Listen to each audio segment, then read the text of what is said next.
Eğer siz de benim gibi evliyseniz dostlarım, muhtemelen siz de kandırıldınız. Tıpkı sürünün geri kalanı gibi. Yok, evliliğin kendisinden söz etmiyorum. O bir başka videonun konusu. Hani evlilik teklifinizi yaparken diz çöküp de sevdiceğinize elmas yüzük sundunuz ya. Ah, nasıl kandırıldınız bir bilseniz. Gelin anlatayım.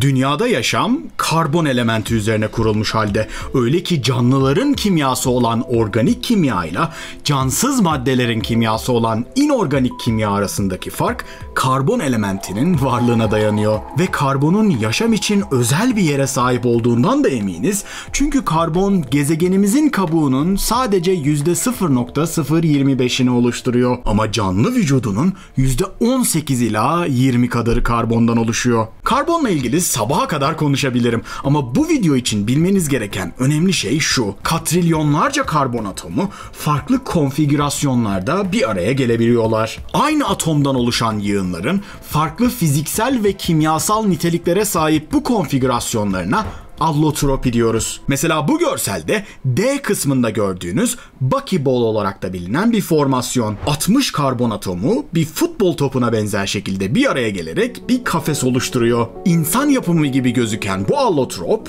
uzay boşluğunda bile doğal olarak oluşabiliyor. Öte yandan kömür G'de gösterilen amorf karbondan oluşuyor. Tabii kömür içinde sadece karbon yok. Hidrojen, oksijen, azot gibi diğer elementler de var. Ama çoğu karbon. B'de gösterilen allotropsa kurşun kalemlerin yazmasını sağlayan o siyah renkli grafit. Ve evet, insanlar bu elementi kurşun sandıkları için bu tuhaf ismi vermişler. Yoksa kalemin kurşunla hiçbir alakası yok. Bu grafiti oluşturan her bir tekil katmana ise grafen diyoruz. Ve bu formasyon karbonun yeryüzünde bildiğimiz en stabil allotropu. Oldukça iyi bir ısı ve elektrik iletkeni. Anlayacağınız karbonların farklı şekilde dizilmesi bambaşka özelliklere sahip malzemeler üretiyor. Ve işte bunlar belli şartlarda birbirlerine dönüşebiliyorlar da. Mesela eğer o kurşun kalemlerde kullanılan grafiti alır, şu anda deniz seviyesinde deneyimlediğiniz basıncın 50.000 katına kadar sıkıştırır. Bu sıkışma sırasında sıcaklığı 1300 santigrat derecelere çıkarırsanız o dandik kurşun kalem ucu yeryüzündeki en değerli olduğuna inanılan madenlerden birine dönüşüyor. Az önceki görselde A kısmında gördüğümüz o özel konfigürasyon. Siz onu elmas adıyla biliyorsunuz. Elmasın oluşumu tam bir ateş ve buz öyküsü. Ülkemizi sarsan depremlerden de bildiğiniz üzere ayaklarımızın altındaki kıtaları taşıyan plakalar sürekli hareket halindeler. Tektonik faaliyet dediğimiz bu harekete sebep olan levhalar bazen birbirleriyle çarpışıyorlar ve bu sırada levhalardan daha yoğun olanı batarken daha hafif olanı üste çıkıyor ve bizim dağ olarak gördüğümüz çıkıntıları oluşturuyor. İşte bu çarpışmalar sırasında yerin 150-200 kilometre kadar altında oluşan basınç ve sıcaklıklar grafiti elmasa dönüştürebilecek seviyelere ulaşıyor. Tabii eğer bu elmas yerin 200 kilometre altında kalsaydı onu asla çıkaramazdık. En derin delik videomuzdan hatırlayın. Bugüne kadar yeryüzüne açtığımız en derin delik sadece 12 kilometre civarında. Neyse ki volkanik faaliyet sırasında bu elmaslar magma ile birlikte yüzeye daha yakın yerlere çıkıyorlar. Ve biz de maden ocakları açıp bu elmasları toplayabiliyoruz. İyi hoş ama elması bu kadar değerli yapan ne? Özünde tek bir şey. Elmas doğadaki en sert malzeme.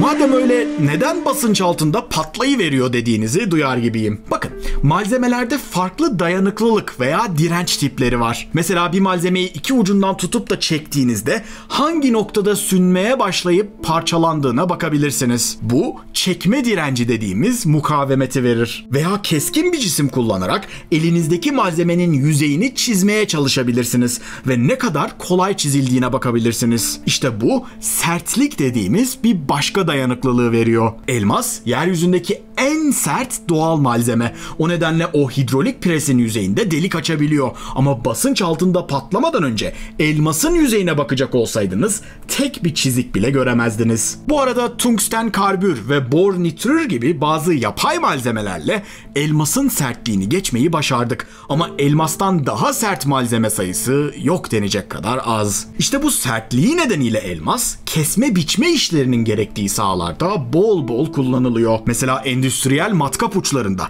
sert yüzeyleri taşlamak için üretilen malzemelerde veya sert yüzeylere logo gibi şeyler kazınması gerektiğinde elmas kullanıyoruz. Ayrıca elmas ısı konusunda harika bir iletken, elektrik konusundaysa harika bir yalıtkan ve bu nedenle soğutucu elemanlarda yaygın olarak kullanılıyor. Son dönemlerde nanoteknoloji ve kuantum hesaplama gibi daha uç bilimlerde de kendine bol bol kullanım alanı buldu. Bunun haricinde hoparlörler gibi elektronik aletlerde, diş hekimliğinde, yüksek basınç deneylerinde ve hatta lazer ve X ışını makinelerinin pencerelerinde bile elmas kullanılıyor. Burada bir tuhaflık yok mu? Elmas nadir bir şey değil miydi? Onu değerli yapan şey bu nadirliği değil miydi? Nasıl oluyor da bu kadar geniş bir alanda bol bir şekilde kullanılabiliyor dersiniz? İşte büyük aldatmacanın başladığı yer tam da burası. Elmasın keşfi bundan 4000 yıl kadar öncesine, bugün Yemen olarak bildiğimiz topraklara dayanıyor. Ta o zamanlarda yaşamış insanlar bile elmasın sertliğini fark edip bir şeyleri oymak için kullanmışlardı. Keza günümüzden 2800 yıl kadar önce Hindistan'daki Dravidyan halkı da nehir yataklarında topladıkları kaba görünümlü siyah elmasları ticarette bir para birimi olarak kullandılar. Hatta elmas ağırlığını keçi boynuzu yani carob ağacı tohumları göre ölçtükleri için karob sözcüğü sonradan karat oldu ve kuyumculukta yaygın kullanılan bir birime dönüştü. Ama bu dönemde kullanılan elmaslar eğri büğrü, kapkara ve biçimsizdi. Dolayısıyla sıradan bir taştan ayırt etmek çok zordu. Elmasların gerçek değeri şimdilerde daha aşina olduğumuz o daha şeffaf ve parıltılı elmasların 19. yüzyılda Güney Afrika'da keşfedilmesinden sonra anlaşıldı. Buraya bir akbaba gibi çöken şirketler kısa sürede bölgede birçok maden açtılar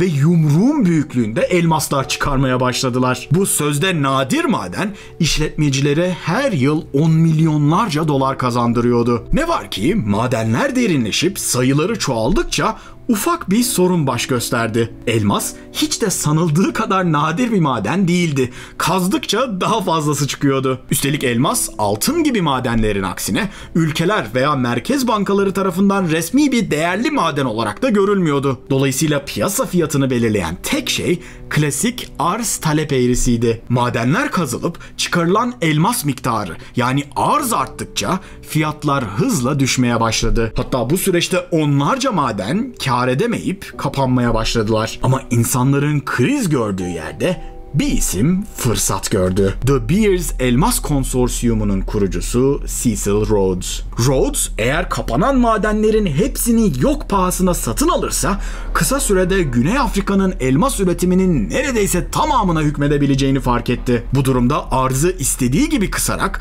fiyatları suni olarak arttırabilirdi veya isterse arz miktarını ayarlayarak fiyatı hep sabit tutabilirdi. Böylece yatırımcılara güvenli bir yatırım aracı sağlayabilirdi ve bunu ömrü boyunca gerçeğe de dönüştürdü. Rothschild ailesinden de bir miktar fon alan Cecil Rhodes 1902 yılında öldüğünde De Beers firması dünyadaki bütün elmas madenciliğinin %85-90 kadarına hükmeden bir tekele dönüşmüştü. Ve her tekelin yapacağı üzere kartelin az sayıdaki diğer üyelerini baskılamak için türlü taktikler kullanmaya başladı. Mesela kendisine katılmayı reddeden firmaların satış yaptıkları bölgelere bol miktarda elmas sürüp buralarda elmas fiyatlarının çakılmasını sağladı. Firmalar battığındaysa onları tek tek ucuza topladı. Veya rakiplerini alt edemediği durumlarda onların sattığı veya stokladığı elmasları satın alarak piyasadaki elmas miktarını kontrolünde tutmaya devam etti. Baronlar tek bir günde milyonlarca dolar kazanırken madenlerde son derece tehlikeli ve ölümcül şartlarda çalışan işçilere haftada 5 dolar gibi komik paralar ödediler. Böylece karlarını maksimize ettiler. Elmas madenlerini korumak için yerel politikacıları rüşvet yoluyla alıp satmaktan geri durmadılar. Bölgedeki siyasi dengeleri kendi lehlerine çevirmek için ellerinden geleni yaptılar. Hatta ve hatta bu elmasların kontrolü birçok kez iç savaşlara ve çete ayaklanmalarına neden oldu. Bu tür şartlar altında çıkarılan elmaslar kanlı elmas lakabını aldı ve uluslararası düzeyde tepki topladı. Gelen baskılar sonucunda elmaslara bulaşan işçi kanlarını dizginlemek için Birleşmiş Milletler tarafından Kimberley Süreç Sertifikasyon Düzeni denen kısmen göstermelik bir anlaşma imzalandı. 2008 yapımı DiCaprio'lu Blood Diamond filminde de bu konular az çok işleniyordu. Ama işte tüm bu taktikler sayesinde De Beers elmas tekeli aslında hiç de değerli olmayan ve De Beers'den önce fiyatı opal veya turkuazdan hiç de farklı olmayan ve tıpkı onlar gibi bol bol bulunan bu madenin fiyatlarını tamamen suni olarak yüksek tutmayı becerdi. Elmas fiyatlarının saçmalığını belki on binlerce lira harcayarak satın aldığınız bir elması kuyumcuya geri satmaya çalışırsanız acı bir şekilde öğreneceksiniz. Altın gibi uluslararası saygınlığa sahip yatırım araçlarının aksine elmas sadece size satılırken değerli olan bir mal. Ya da bana inanmıyorsanız De Beers'in eski CEO'su Nicholas Oppenheimer'a belki inanırsınız. Elmasın kendine içkin hiçbir değeri yok. İnsanlardaki psikolojik bir boşluğu doldurmak haricinde. Bu arada hayır, bu Oppenheimer'ların bizim Oppenheimer'la hiçbir ilgisi yok. Peki elmas madem koca bir yalan, neden insanlar bu pırıltılı şeye bu kadar takıntılılar dersiniz? Büyük yalan işte burada daha da akıl almaz bir boyuta ulaşıyor. Çünkü De Beers elinde tuttuğu tekel gücüyle işin sadece arz tarafını kontrol etmekle yetinmedi. Talep tarafında yaptığı toplum mühendisliği sayesinde insan kültürünü belki asırlar boyunca sürecek biçimde değiştirdi. Elmasların evlenme tekliflerinin vazgeçilmezi olmasının antik bir gelenek olduğunu sanabilirsiniz. Ama gerçekte bu saçma davranışın tarihi 100 yıllık bile değil. Her ne kadar De Beers arz tarafındaki yumruğunu sıkı sıkıya kontrol ediyor olsa da talep tarafında kontrol edemediği faktörler vardı. Mesela 1929'da başlayan Büyük Depresyon nedeniyle elmasa olan ilgi sonraki 20 sene boyunca çakıldı. Bu gidişat firma için sürdürülebilir değildi. De Beers da halkın iyiliğini düşünen ve sorumluluk sahibi her firma gibi karını kurtarmak için halkı aldatmayı seçti. Bunun için o dönem CEO olan Harry Oppenheimer, dönemin en başarılı reklam firması olan N.W. Ayer & Son firmasını işe aldı. Ayer & Son, Camel için gerekirse kilometrelerce yol giderim sloganıyla düpedüz bir zehri halka kilolarla pazarlamayı beceren firmaydı. Yeni görevleri elmasları tekrardan çekici yapmaktı. Uzun uğraşlar sonucunda elmasın temel olduğuna inanılan niteliğine vurgu yapan bir sloganda karar kıldılar. A diamond is forever. Yani elmas sonsuzdur. Bu basit ama etkili slogan aklınıza hayalinize gelebilecek bütün reklamcılık yöntemleriyle halka pompalanmaya başlandı. Öyle ki bu slogan Sean Connery'li bir James Bond filminin bile adı oldu. İşin komik tarafı elmas tabii ki sonsuz falan değil. En azından kimyasal olarak. Tam tersine o güya paha biçilemez olan elmas metastabil, yani grafitten daha az stabil bir allotrop olduğu için doğru şartlar altında grafite bozunuyor. Mesela yüksek sıcaklıklarda bir elmasa sert bir cisimle bastıracak olursanız yüzeyinde çizik açamayabilirsiniz. Evet, ama o basıncı uyguladığınız noktada elması grafite çevirmeniz mümkün. Hatta eğer satın aldığınız elmasa yeterince çok para ödemediyseniz içinde siyah lekeler olduğunu görmüş olabilirsiniz. İşte o siyah noktalar aslında elmasa dönüşememiş olan karbon ve onların da bir kısmı elmasın grafite bozulmasından kaynaklanıyor. Ve aslına bakarsanız bir elması yok etmek aşırı basit. Yeterince bol oksijenli bir ortamda bir torç ile ve hatta yeterince güçlü bir büyüteçle güneş ışığını elmasın üstüne odaklarsanız elmasın gözünüzün önünde dandik karbondioksit gazına dönüşüp buharlaşıp gittiğini görebilirsiniz. Bir diğer deyişle kendi haline bırakılan kurşun kaleminizin ucu sevdiceğinizin parmağına taktığınız elmastan muhtemelen çok daha uzun süre dayanacak. Ama evet, elmas sonsuzdur tabii. Buna inanmaya devam edebilirsiniz. Ne yazık ki insanlar ekonomistlerin umduğu gibi rasyonel canlılar değiller. Sosyal normlara uyma baskısı yeryüzündeki diğer bütün gerçeklerden çok daha güçlü. Ve gerçekten de 20. yüzyılın en başarılı reklam çalışması olarak kabul edilen bu saçma reklamların etkisi altında sadece birkaç yıl içinde elmas satışları hızla tırmanışa geçti. İnsanlar elmasları tıpkı elmas gibi sonsuz olduğuna inandıkları aşk ile ilişkilendirmeye başladılar. Mesela 1940'ların başında evli Amerikalı kadınların sadece %10'u elmas yüzüğe sahipken kampanyanın başlamasından sonraki 1-2 senede bu oran %55 arttı ve 1990'larda %80'lere ulaştı. Ve De Beers reklam kampanyasında sadece Amerika'yı hedeflemedi, bütün dünyayı hedefledi. Mesela 1967'de Japonya'da evlenme tekliflerinin sadece %5'inde elmas yüzük kullanılırken sırf bu reklamlar sayesinde 1970'lerin sonunda bu oran %50'nin üzerine çıktı. Ama De Beers orada da durmadı. Halk arasında elmaslar hakkında kendiliğinden doğan bazı mitler canlarını sıkıyordu. Mesela o dönem bir evlilik teklifinde kullanılacak elmasın erkeğin bir aylık maaşına eşdeğer olması gerektiğine yönelik bir inanç doğmuştu. De Beers bundan hiç memnun değildi. Çünkü birçok kişi sadece bir kez evleniyordu ve dolayısıyla aldıkları yüzük olabildiğince pahalı olmalıydı. Neden sadece bir aylık maaşla yetinilsin ki? Öyle değil mi? Dolayısıyla basit bir reklam hilesiyle halkı yine aldatmayı başardılar. 2 maaş harcadığınız bir elmas, Bayan Smith'e geleceği göstermenizi sağlar dediler. Ciddiyim. Videoyu burada durdurup utanmadan reklam afişine yazdıklarını bir okuyun derim. İnsanların bu mesaja aldandığına inanmak çok güç. Ama düşününce insanlar bugüne dek nelere aldanmadılar ki? Baktılar iyi gidiyor. De Beers 1980'lerde vitesi daha da büyütüp insanlara daha büyük elmaslar kakalamaya çalıştı. 1 karattan daha büyük bir elmas alın. Çünkü bu milyonda bir bulabileceğiniz bir şey. Tabii ki bu da bir yalandı.